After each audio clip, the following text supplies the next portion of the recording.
Spider John Koerner passed away at 2:35 a.m. this morning. Reading this from a Facebook post his grandson wrote. My brother Matt Koerner, his grandkid EJ Kalmbach and I were at his side. The music world lost a great artist. We lost Grandpa John. So the rest of the details will come soon. Sleep first.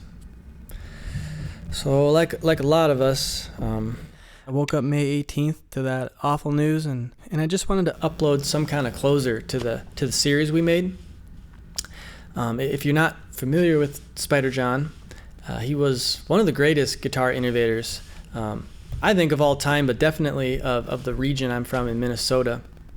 He was highly informed from the 1920s blues stuff, but he did it in this super unique and personalized way.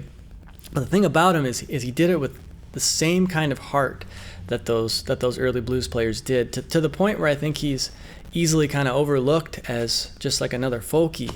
But if you got to know his music, and a lot of my friends who got to know him as a person, you start to just see how idiosyncratic this stuff is and how special he was.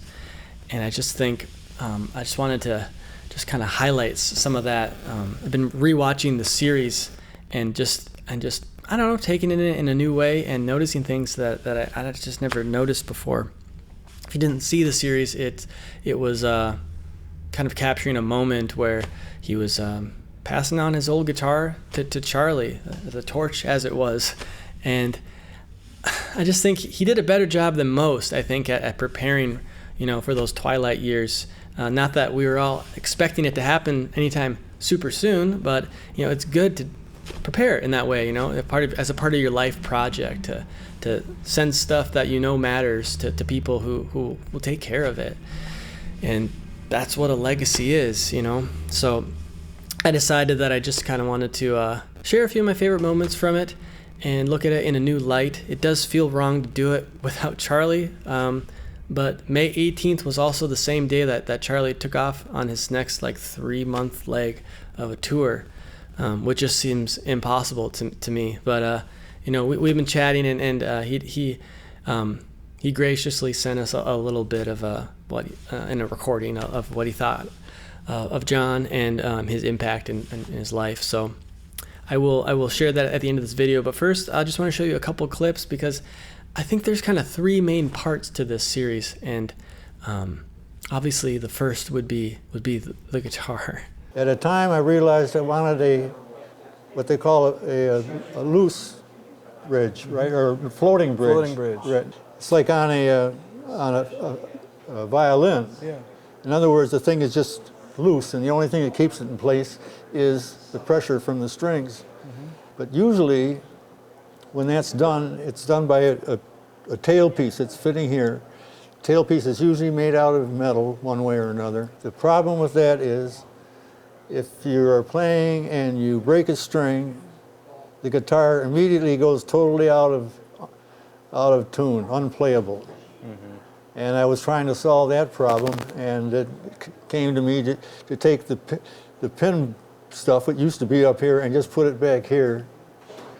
And it solved that problem. Now if you break a string, nothing happens to the tuning. Right. So that guitar is evidence to me that John's imagination and his abilities were married, or at least it seems that way from the outside looking in. But it didn't come from nothing. So John talks about meeting some of his heroes like Big Joe Williams on the road that obviously altered his life completely. Big Joe Williams, who was another one of the old greats, blues players. And he had a guitar which was a 6-string modified into a 9-string. His bass strings were doubled, yep, like what I've done on one of my other guitars. And it was crudely done, but good enough so it worked all right. And it was a bit of a revelation to me that you could do things with guitars if you wanted to. You didn't have to leave them the way you got them. Right. And that began my trying to add extra strings and do other things to guitars that made sense to me. So influence, I think, is a big part of this series.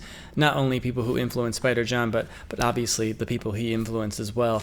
And there's some big names that he influenced. Bob Dylan being probably the biggest one. The two actually lived together in Minneapolis, which is crazy. I bet somebody could give us a whole little history lesson in the comments. I wouldn't mind that myself. But growing up here, a few hours north, I didn't get to know Spider John super well. I only met him a couple times, but sneaking into bars at a young age to see Charlie Parr and hearing him talk about this guy, Spider John, was enough to kind of perk my ear and like, who's this guy, Spider John? I mean, his influence on me wasn't so much in me trying to play like John, because I gave that up pretty fast. Yeah. His influence on me was I think John epitomizes the folk process. Yeah. And I think he always has. I think even from the very beginning, Koerner and Glover days, he has taken in songs and just chewed them up and reassembled them and spit them back out again as Spider John Koerner songs. Mm-hmm. They're instantly recognizable as what they are. And if you understand that this is a folk song, you go back and you listen to old folk versions, you're not hearing, he's not copying that. He's taking it in, taking it apart, reassembling it, and kicking it back out again in its own his own thing now. And that's what influenced me. That's what got me thinking, I don't have to do this a certain way. Yeah. I can spin this my way, and that's fine. That's the thing that I'm the most grateful for when it comes to John, is learning that. Prime example of the folk process of This spiderifying. What John wants is for this guitar to be played. When I get to the point where my hands have Alzheimer's and I can't play anymore, this guitar has to keep going. The next part of this guitar's life is finding a young person who's been touched by Spider John's hands, that will go there. So lastly, the legacy. I know that John's guitar has been Charlie's main 12-string companion since he got it, to the point where he kicked me down his old 12-string guitar, which is a story for a whole nother video, as I contend with the realities of owning one of your heroes' guitars. So having living heroes, it's a really special thing. Having dead ones from the past it's special too, but the ones that can be in your life, and they don't have to be well known or anything, but they can be around, and it's just, there's kind of no words when they go. But Charlie did his best, and he left us with a little note that I'll play for you here, and he also asked that I close the video with a poem from Spider John. I will also link the video to the series if you haven't seen it yet, or you want to rewatch it.